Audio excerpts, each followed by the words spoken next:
Bien le bonjour, c'est Config en base 33. Bienvenue sous l'environnement de Microsoft Windows Server 2012 R2. Je vais vous présenter comment déployer un .msi sur des postes clients. Une fois sur votre serveur, il va vous falloir récupérer le .msi que vous souhaitez déployer. Vous allez ensuite devoir utiliser un fichier partagé à tous les utilisateurs du domaine. Pour ma part, j'ai déjà un espace dédié à cet effet. Je vais donc du coup dans cet espace-là créer mon fichier MSI dans lequel je vais aller coller mon .msi que je souhaite déployer. Une fois mon fichier MSI placé dans cet espace partagé, je vais ouvrir mon gestionnaire de serveur pour accéder à la stratégie de groupe. Puis, je vais aller dans mon unité d'organisation qui regroupe tous les utilisateurs de mon domaine et je vais tout simplement créer une GPO et la lier à cette unité d'organisation. Pour ma part, je vais appeler cette GPO déploiement des MSI pour plus de simplicité. Une fois cette GPO créée, vous allez devoir la modifier. Vous allez devoir ensuite vous rendre dans configuration utilisateur, puis dans stratégie et dans paramètres du logiciel. Une fois ici, vous allez devoir faire un clic droit, puis choisir nouveau package et là, vous allez devoir aller sélectionner votre .msi. Mais attention, n'oubliez pas que le .msi, il faut aller le chercher sur votre espace réseau.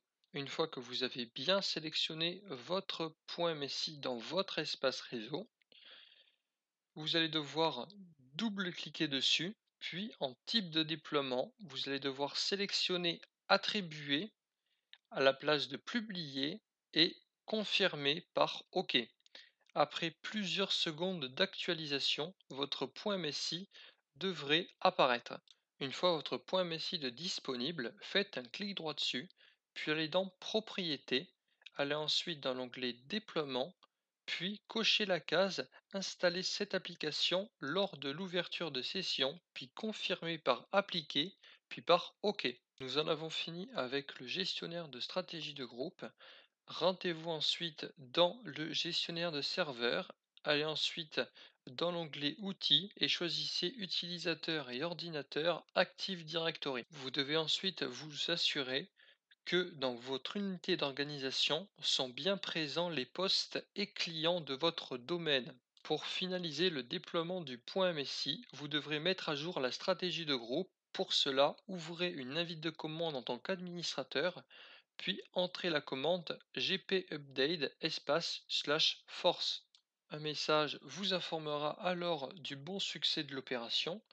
Je vous invite donc pour la suite à vous rendre sur un ordinateur client afin de vous connecter à une session qui était membre de l'unité d'organisation sur laquelle vous avez souhaité déployer le .msi. Petite information, si vous trouvez que le temps d'accès à la session est plus long que d'habitude, c'est tout à fait normal, c'est le temps que le .msi soit déployé sur l'utilisateur. Pour vous montrer que l'opération a bien réussi, je vais ouvrir Ajouter ou supprimer des programmes et là, je vais pouvoir retrouver le .msi que j'avais déployé, donc c'était un .msi de Mozilla Firefox, et là vous pouvez voir qu'il est présent. Cela veut dire que si dans la zone de recherche Windows j'écris Mozilla Firefox, eh bien vous pouvez constater que l'installation a réussi et que l'application est bel et bien installée sur l'utilisateur client. Il vient seulement une petite configuration de la part du client à choisir s'il souhaite ou non importer des favoris. Donc là, c'est unique, comme c'est Mozilla Firefox, un navigateur internet. Et peu importe le logiciel que vous aurez déployé, l'installation aura réussi. Cette vidéo est terminée. J'espère vraiment qu'elle vous a plu. Pour encore plus de vidéos, n'hésitez pas à vous abonner à la chaîne. C'était Config 103.